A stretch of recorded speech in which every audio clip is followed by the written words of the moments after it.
pour ceux qui ont acheté un condo au centre-ville de Montréal, je le sais qu'il y en a qui sont découragés parce que c'est pas le segment le plus populaire. En fait, c'est le segment dans l'industrie immobilière qui est en souffrance. Pourquoi? Parce que les prix ont été excessivement élevés. C'est normal parce que depuis 2008, les gens achetaient puis ils faisaient des gains. Ils réalisaient des gains sur ces achats-là. Ça a augmenté, augmenté, augmenté. Puis là, à un moment donné, boum, 2023, là, c'est comme si le prix là, était rendu très élevé.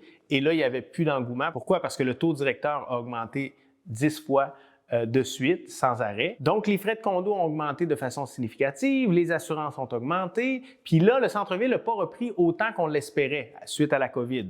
Donc, ces gens-là se retrouvent avec des condos qui ont payé très cher.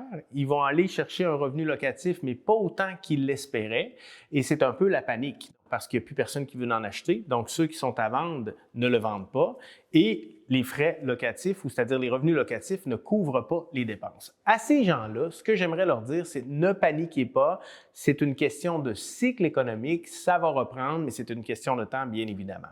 Une petite anecdote en parallèle avec ça. Quand j'étais à Vancouver, en 2005, j'ai acheté un condo en prévente immobilière à Vancouver et la livraison s'est faite en 2008. Qu'est-ce qui s'est passé en 2008? Bon, bien, il y avait la crise économique dont l'origine était Lehman Brothers aux États-Unis, puis ça a fait vraiment, ça a pris une envergure internationale. Et moi, je me fais livrer mon condo en 2008. Oh là là, je paniquais. Et puis à Vancouver, c'était la panique. Il y avait des reportages là, où est-ce qu'on voyait les gens là, qui avaient abandonné littéralement leur condo. Et là, moi, j'étais comme, oh mon Dieu, qu'est-ce que je vais faire? Le pire dans tout ça, c'est qu'à l'époque, quand je travaillais pour Imperial Tobacco, ils m'avaient rapatrié à Montréal. Et là, étant donné que c'est eux qui me rapatriaient, ils m'ont offert de me racheter le condo au prix du marché. Et moi, j'avais dit, non, non, non, je vais avoir des gains futurs beaucoup plus importants.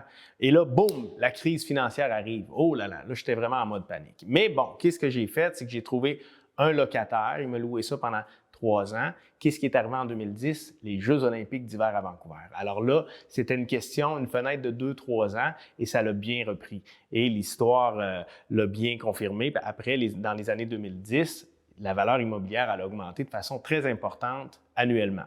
Donc, à ceux qui ont un condo au centre-ville de Montréal, ne paniquez pas. Comme je disais tout à l'heure, c'est une question de temps. Ça va reprendre. La bonne nouvelle dans ce contexte-là, c'est que présentement, il n'y a pas de nouveaux chantiers au centre-ville de Montréal, des chantiers d'importance. Donc, on était déjà dans un déséquilibre entre l'offre et la demande.